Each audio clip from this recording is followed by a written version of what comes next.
ও মাই god, প্রিয় সাকিবিয়ান বন্ধুরা, আপনাদের মনের মতো করে যেমনটা কিন্তু আপনারা সাকিবিয়ানরা চাইতেন, এমনকি আমি নিজেও চাইতাম যে সাকিব খানের এমন একটা আপকামিং সিনেমা আসুক যেই সিনেমাটা ইন্টারন্যাশনালি সারা বিশ্বে চলমানের মতো চলে যায়।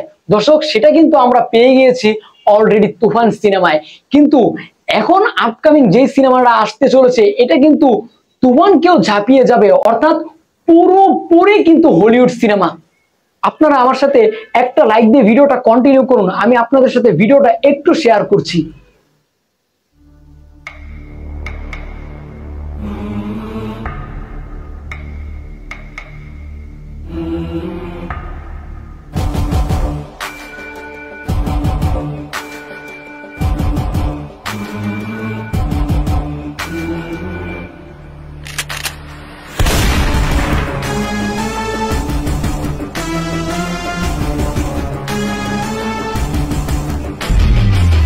দর্শক, এই টাইপের আমরা সিনেমা কোথায় দেখতে পাই?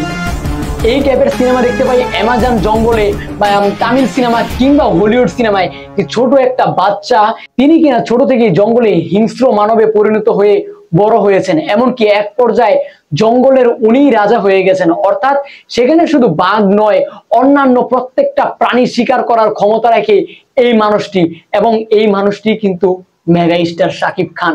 দর্শক, এই টাইপের সিনেমা কিন্তু বাংলাদেশে ইম্পসিবল, কেউ ভাবতেও পারতো না। আমি এর আগেও কিন্তু একটা হলিউডের সিনেমা দেখেছিলাম, পুরো সিনেমাটা নৌকার ভিতর থাকে, অর্থাৎ একটা ভেলার ভিতর থাকে একটা পিচ্ছি এবং ভেলাতে থাকে একটা বাঘ। সেই পিচ্ছি বাঘের সাথে কিভাবে ফাইট করে আস্তে আস্তে বড় হয়, মানে বিশাল একটা ধামাকা কিন্তু সেই সিনেমাটার ভিতর দেখতে পেয়েছিলাম, যে একটা পিচ্ছি কিভাবে, একটা ছোট বাচ্চা কিভাবে দুর্দান্ত ভয়ঙ্কর লেভেলের হিংস্র বাঘের সাথে এবং হিংস্র প্রাণীদের সাথে তিনি যুদ্ধ করে জীবন যাপন করছেন। দর্শক, এই হলিউড সিনেমা বাংলাদেশে কিন্তু এর আগে কখনো এই টাইপের মানে চিন্তাও করতে পারেনি, কিন্তু এখন কিভাবে চিন্তা করতে পেরেছে? কারণ এখন বাংলাদেশের অনেক বড় দুটি প্রোডাকশন হাউস এবং বোম্বের একটি প্রোডাকশন হাউস একত্রিত হয়েছে। অর্থাৎ শাকিব খানকে তারা এমন ভাবে প্রেজেন্ট করতে চান যা কিনা বাংলাদেশ, তামিল, কলকাতা, সাউথ ইন্ডিয়া সমস্ত কিছুকে ঝাঁপিয়ে ডিরেক্টলি হলিউডের আভাস পেতে পারেন। দর্শক, এটা কিন্তু প্রুফ। অনন্য মামুন যেহেতু বলেছে সেহেতু করবেনি, উনি যেহেতু এই অ্যানিমেশন ভিডিওটা তৈরি করেছে, তার মানে এখানে 100% ট্রু এটা হবেই। এই দরদের উপর আস্থা রেখে, দরদের উপর বিশ্বাস রেখে আগামীর এই প্রোডাকশনটা হতে যাচ্ছে।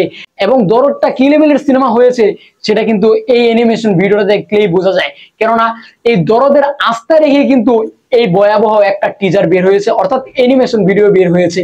যাই হোক দর্শক, আজকে এই অনন্য মামুনের চিন্তাধারাকে আপনারা কেমন চোখে দেখছেন অবশ্যই কিন্তু কমেন্ট করে কমেন্ট বক্সে জানিয়ে যাবেন, এবং পরবর্তী ভিডিও নিয়ে আসার আগ পর্যন্ত সকলেই কিন্তু আমার সঙ্গেই থাকবেন।